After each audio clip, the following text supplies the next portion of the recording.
Oh, sorry, I was just wondering, is that Oz logo, is that a super or is that... Oh, no, this is a DVD. Oh, it's actually physically there, is it? Yeah, it's physically there. I actually got that off Michael Carmen. Oh, really? Yeah, he was giving away some DVDs, and that was one of them. So I thought, oh, yes, please. They got one other in existence at the moment that my son-in-law is transferring to MP4 for the screening we've got coming up. Oh, fantastic. My last remaining DVD. I'll have to ask Michael to borrow it. Oh, no, he let me keep this. This is mine now. Really?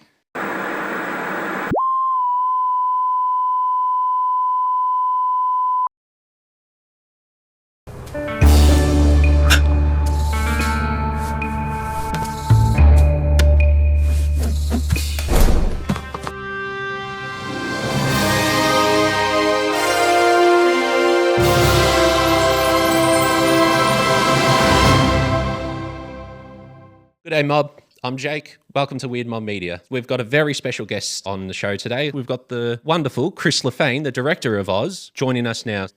G'day, Chris. How are you? Oh, great, Jake. Nice to meet you. Good. Nice to meet you too. You're barely into high school, and you've already got a 16mm camera, and you're making short films. What sort of films were you watching at the cinema that sort of made you want to become a filmmaker? I think initially it was just the actual look of the cameras, because I thought when I first saw a TV camera, I thought that looked really cool, very exciting looking thing. Then I saw film cameras. They were shooting, I lived down on the coast, so in Geelong they had an event once a year, which was the head of the river, and Movie Tone and Cine Sound would have their film cameras down there doing cinema newsreels. And I thought, when I saw those cameras, I thought, I've got to work with one of those things. And it was cameras that got me in first of all. And of course, but as a kid, getting hold of a camera was like another world. The first camera I managed to get, I got a newspaper round and I bought a Kodak Brownie 8mm camera. And I shot my first films on that. And then I convinced my sister, who was a bit older than me, to invest in a 16mm camera so I could actually step up a bit, start making short films. And, you know, the ABC used to show interludes between the programs before they started doing all their promo stuff. So they'd show little interludes of very simple images of waves rolling in or something really almost like meditative stuff. And I thought, I could do some of those and sell them. Yeah. So they went about fishing boats in Queenscliff and they bought it. Wow. And shot a one roll of Kodachrome, you know, if you don't mind, on 16mm. And they bought it, the original, so I never had a copy anymore. But that what they paid enabled me to make the next short film, which was when I started doing narrative stories. Was it an Arri you had, an Arri 16mm? Oh, no, that was much later. Oh, much later. When I started shooting on 16mm, I had a Bolex, but it was just a very basic single lens model. I used that for a long time. I used it to make quite a few things, although I did manage to acquire one that my dad passed on to me. I mean, he got interested in films through me. He was a keen photographer, but he saw a picture of me in the newspaper with a really handsome-looking 16mm Bolex, which wasn't mine. It was one. Thought, oh, I can't have my son having a camera like that, and I haven't got one. So and when he passed away, his second wife passed it on to me. So that was the one I shot Daddy Cool's Eagle Rock with. Oh, wow. Which was a reflex 16mm Bolex. And I did a lot with that camera, a lot of stuff with that one. Yeah. How long did that camera last you? A long time. I took it over to the UK with me and shot a whole lot of stuff over there as well. And then I just decided to get a reflex one with a zoom. So I traded. Unfortunately, I wish I'd kept it because it was a bad history, that camera. Yeah, it would have been an antique item, that's for sure. Yeah. Oh, well, you know, I bought another Bolex after that. You're also a musician. I can see right in the background you've got the bass guitar. What was it about the bass guitar over every other instrument that made you think this is the instrument I've got to play? Oh, I thought it was the most sensual, interesting instrument of all. I mean, that sound of the bass is just nothing quite like it. Whenever I'd watch groups, I'd always watch the bass player and try and work out what they were doing. Initially I just wanted to play bass. Okay. But I was playing in bands way back in the sort of mid-'60s and doing photography as well. And because I think via the booking agency they knew that I did a bit of filming and photography, so I started doing a couple of music videos back then. Okay. I called film clips back then. Did you ever think Eagle Rock would be as big as it became? Not really, because it wasn't. It was a bit against the sound of Daddy Cool, because they were into this kind of whole 50s bop thing, and well, this is not like that. It's quite different. And what Ross played me the B-side, which was a thing called Bomb Bomb, whipped up in half an hour, and it had that real 50s bop thing. And I said, I actually prefer that. I'm glad they didn't listen to me, because Eagle Ross is playing live at our local surf club next weekend. So we're going to go see him and say g'day. You were working with Campact, and you actually were playing the bass for that band, and you also utilised that for 806. Do you feel that your film was a way of promoting yourself as a musician? It was a reintroduction back into filmmaking, because I dropped out of it for a while I was playing in the band, and some friends who are filmmakers were keen to get me back into filmmaking, and so I thought, well, I don't want to make a narrative thing or anything too complex, so I start making it. It's like an experimental home movie, really. Yeah. And it evolved from very simple beginnings, and then we incorporated all our friends and what have you. So we started off. There's a little bit of Campact at the start, which I knew I was leaving them to go back into filmmaking. That was a film that evolved as it started out as a home movie, and it became.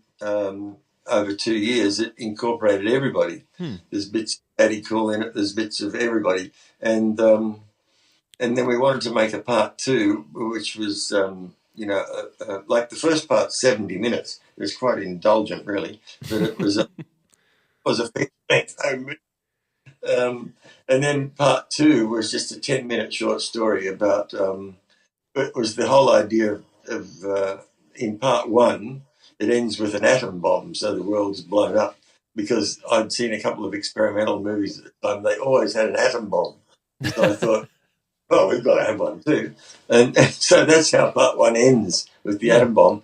And then part 2, all our friends, or this community of Earth people, are reborn into the new world, and by an alien from another planet who arrives in a spaceship and takes a fancy to an Earth girl and tries to take her back to his world in his spaceship. But she's terrified when she sees it and bolts.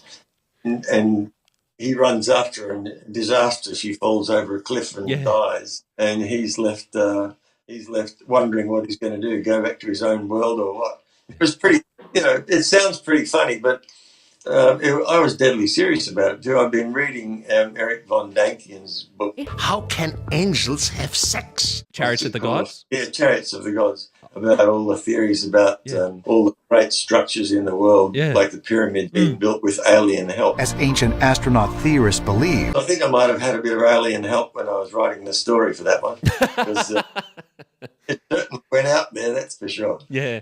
Should have realised, we got a bit of government assistance for that. We got an experimental film fund grant, but I didn't think I didn't know at that point they were actually funding full-length movies. Well, the first one they funded was The Adventures of Barry Mackenzie, which is how we got the first job in London. But so the timing was just all bad, I hadn't anticipated the tight union controls they had there. Where the industry in Australia was so flexible and casual. Yeah. What have you got in this case? Personal effects.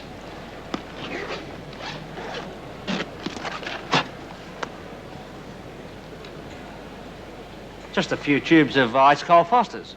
But it was very tight over there. You couldn't get in you couldn't get a job without a union card. Have your disembarkation papers, customs clearance slips, currency control vouchers, passports, tickets, identity dockets, travel orders, immigration certificates, temporary visas, racial origin certificates, baggage checks, leprosy immunisation cards, and security clearances ready for inspection, please. So the first job I got in London was working on an all-Australian movie anyway, which was the adventure, which was just crazy. So they had to employ all the Australians they could because it was being financed by the Australian government. So it was ironic that I went all the way to London for money to go there and then worked on an Aussie film. Yeah. It all started when I paid through the nose for a ticket and landed up a shit creek called England. So after that, I got a job working for a production company, an editing company, post-production company, doing all BBC stuff. Because the BBC used to farm a lot of their work out. So that was how I got myself the union card as well. Yeah. Eventually. Took a long time to get it. So I worked for them for quite a while, assisting on BBC schools programs, and then moved with a bunch of other guys who went freelance. And I ended up editing my own, or getting my own editing job on a religious rock show called See You Sunday. Wow. Wow, that's different. Into Pete Townsend and all my rock heroes. Yeah. This show I was editing. Wow. And it was just part-time. And I used all the money I earned to start making our own film about life in London, because I just wanted to catch, sort of like we'd done with our 806 film, I wanted to try and catch the spirit of what was going on in London at the time. I even got some footage of David Bowie. And that was more or less how I thought I saw Oz developing as something like that, just like a doco about Oz youth culture. Right, I get it now. Then it gradually evolved into a story. And then I became aware that there was finance, there was government finance back in Australia. The government's shelling out piles of bloody moolah for any bastard who reckons he can paint pictures, write poems and make films. Which prior to that there hadn't been. And so I realised I was in the wrong place at the wrong time. I had to get back to Oz and do something. That's when the bones of the movie Oz started to formulate in my brain.